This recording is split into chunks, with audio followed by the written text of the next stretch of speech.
This is Vidya with Verity, and I'm Verity Coonan, breathwork facilitator and founder of Vidya Breathwork, and someone who has, for over a decade, sat with people in the realest, rawest moments of their lives. This show is for the ones who are ready to go all the way into the real story, the real body, the real work. Raw conversations, honest truth, and the tools that actually create change. Let's go. Welcome to Vidya, the podcast. Let's take a breath, because this is what it's all about. Close your eyes or keep them soft, or just make it conscious wherever you are. Take a big inhale through the nose, fill the belly, and sigh it out. Let it all go. Welcome. The most ambitious thing you can do right now is feel safe. How did that land in your body? I know how that sounds. I know that for some of you, the word safe can bring up something that's uncomfortable in the body. Like it's a word for people who've given up, who've settled, who aren't willing to push themselves. Or perhaps it's something you've never had. But I want to talk to you about what actually happens in your body and in your business, your relationships, your creativity when you are chronically operating from a place of threat. Because most of us are. Whether we want to admit that or not, because we still have blind spots. Most of us have been running hot for so long, we don't even know what our baseline feels like anymore. And the thing is, you cannot create from that place, not the way you actually want to, not with the depth that you are capable of. Welcome to Vidya with Verity. I'm Verity Coonan, the founder of Vidya Breathwork, and this is the season we're calling the foundations. And today we're going to start where everything starts, and that is with safety. Before I get into it, I want to tell you what this season is, because I've been thinking about it a lot. I've been thinking about a lot what this show is for, and more specifically, what order things need to go in for any of it to actually stick. Because I have these conversations so often, and as humans, we love to overcomplicate things. When in actual fact, your breath and keeping this so simple is the best thing you can do. I've been a breathwork facilitator now for over a decade. Isn't that wild? And so I've sat with hundreds and thousands of people in deep states, in grief, in rage, in a kind of terror that only finds you when you stop running. And what I've learned over and over and over is that the work doesn't start with the catharsis, the huge breakthroughs. It doesn't start with the release. It starts with safety, not just feeling safe in a room, not just trusting the facilitator. I mean safety in the body, safety on your nervous system. The felt sense of I am not under any threat right now. And most of us, especially in the high achieving, relentlessly driven, emotionally intelligent humans who find their way to this show, most of us have never actually lived there. We visited, but we don't live there. So that's what this season is about. Not because it's easy, but because it's the thing that everything else is built on. Let's get something out of the way first. Safety does not mean comfortable. Safety does not mean calm. Safety does not mean you've stopped caring or stopped wanting or stopping or pushing. The version of safe that most driven people reject is the version that makes them still, being passive, taking your foot off the gas. That's not what I'm talking about. That's not what your nervous system is talking about either. What I mean by safety and what the science means by it is that your body is not in a threat response. It is not scanning for danger. It's not running from old survival programming in the background, eating up your processing power, distorting your perception of what's actually happening, or pulling you back into your patterns that served you at 7 years of age or 16 years of age, but are actively working against you now. That's not what we're after, not passively, just clarity, which is what Vidya stands for. Here's what happens when your nervous system reads threat. Your amygdala, the part of your brain that processes danger, goes online. It lights up. And when it does, It pulls resources away from your prefrontal cortex, the part of your brain responsible for nuanced thinking, long-term planning, empathy, creativity, and making really good decisions. Your body redirects all the blood flow to your muscles. Your stress hormones spike, cortisol rises, your perception narrows. You can only see perhaps one way because when you're being chased, you don't need to see the whole picture. You need to see the exit.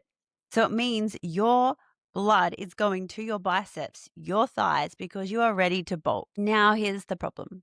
Your nervous system doesn't know the difference between a tiger and a difficult conversation with a client. It doesn't know the difference between actual physical danger and the feeling of being behind on your life plan or your goals.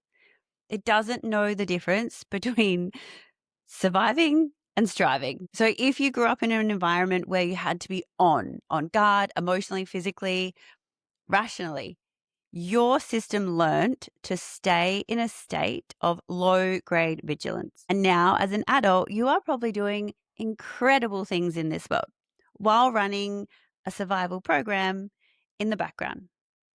It's running quietly, consistently, and over time it starts to cost you. Costing you in focus, costing you in creativity, costing you in the ability to receive money, love, recognition, in the ability to rest without guilt, in the ability to trust your own perception. I used to think I was just wired with this anxiety, this hypervigilance, this drive that tripped over into compulsion.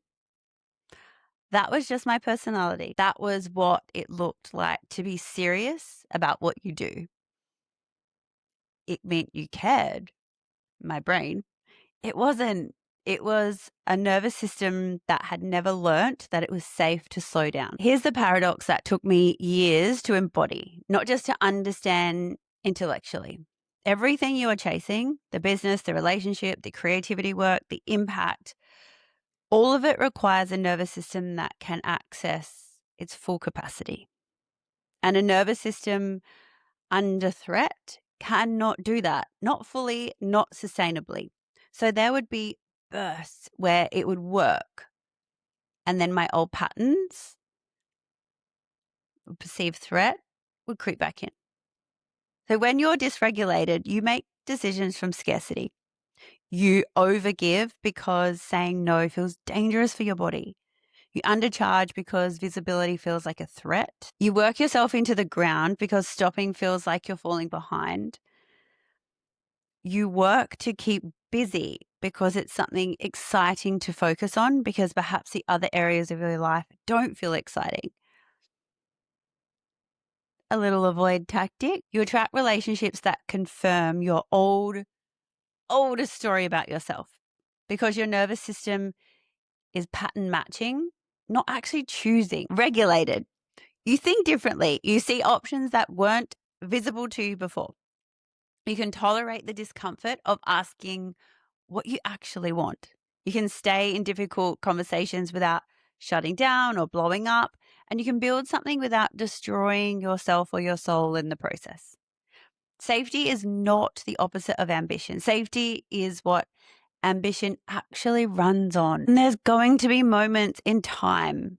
Recently, I was on the floor, and after being in this work for 11 years, more with yoga, coaching, and holding rooms for hundreds and thousands of people through the most terrifying moments of their lives, I still have moments on the floor frozen because I have emotions. But in these moments, sometimes our dorsal vagal shutdown is real. That's a dorsal vagal shutdown. And it happens sometimes because life happens. So for those of you that know the polyvagal terminology, it's the oldest survival response in the body. When a threat feels inescapable, when fight or flight mode is not even an option, the nervous system goes into full collapse, freeze, conservation mode. It's protecting you. I knew it was happening and I couldn't name it at the time and I couldn't get up. So what brought me back was just a few belly breaths. And this has happened multiple times in my life. A lot has happened in life. And it's just a short moment in time. But over the years, this is now just down to one breath sometimes. Whereas previously it may have been hours or weeks. So if we're ever looking about how far you've come in your journey, because life is always going to lie, it's nice to be able to look back and see the time frame, the gaps of where you've grown. Because when it used to be 2 weeks, it's now 2 minutes. And it's nice to have something to follow. So I put on a guided breath, which is in my Vidya app, because sometimes it's nice to have something to follow, just to have a thread back to my body. Because when you're in dorsal shutdown, you feel out of your body, and we want to get back into our body to let it clear. And this practice went on to become the most used practice in the Vidya app. I tell you all this never to feel sorry for me. I tell you this because I want you to understand safety is not a concept I am presenting to you from a place of having figured it all out. It's the thing that I had to fight for, the thing I had to build in my body slowly, because it was a body that spent a lot of time in this world believing that the world was not safe. I had so much evidence of it not being safe. And the irony is the moment that I stopped pushing my way through it, because years ago, healing was something that I wanted to happen fast, not very patient. I had to learn to be, because safety doesn't like push force. And so the moment I stopped that and just started building actual safety, small increments daily, everything changed. And not in a linear, tidy, perfect way, in the real way, which just looks like a little scribble. Practically for you, what does it look like? What does it actually look like in real time? What does it mean to build a nervous system with safety in your daily life? Not as a retreat that you go on once a year, not as a big breathwork workshop you experience, but as a practice.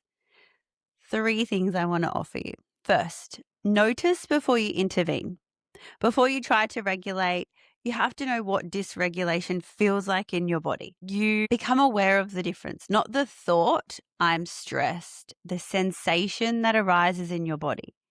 And it's different for everybody. Perhaps it might look like feeling a tight chest, shallow breath, your jaws are clenching, your stomach drops. You can feel it in your gut. Your shoulders are up around your ears. Start with noticing all of these sensations. That alone is a practice, because most of us bypass the body completely. We go straight to the story, the solution, the fix. Second, let safety be small. You don't need a 2-hour practice to begin your nervous system journey. You need 3 minutes. A walk without your phone, a meal you actually sit down and taste, eye contact that doesn't feel like performance, a breath that goes all the way to your belly. Safety is built in micro moments, not in massive interventions. The wildest thing to me when I started teaching and facilitating breath work, because I was excited at the start and I wanted everyone to experience these big, beautiful releases. And yet I was teaching belly breath. I still do to this day as the most important breath, because breathing down to your lower belly is often something that many do not do. The third thing is I want you to audit your own baseline for now. Remember, your baseline is something that we can shift, but we need to know what it is now. So for 1 week, at 3 different points in the day, ask yourself, where am I right now? On a scale of regulated to dysregulated, and do this without judgment, only compassion. just naming it. Morning, afternoon, before sleep. What you find will tell you a lot about where your system has set its default. A beautiful practice is when you wake up first thing in the morning. I always know if I've got cortisol cruising through my body. I'll wake up with a big breath, like I've gasped myself awake. And that's often if I'm waking up super early.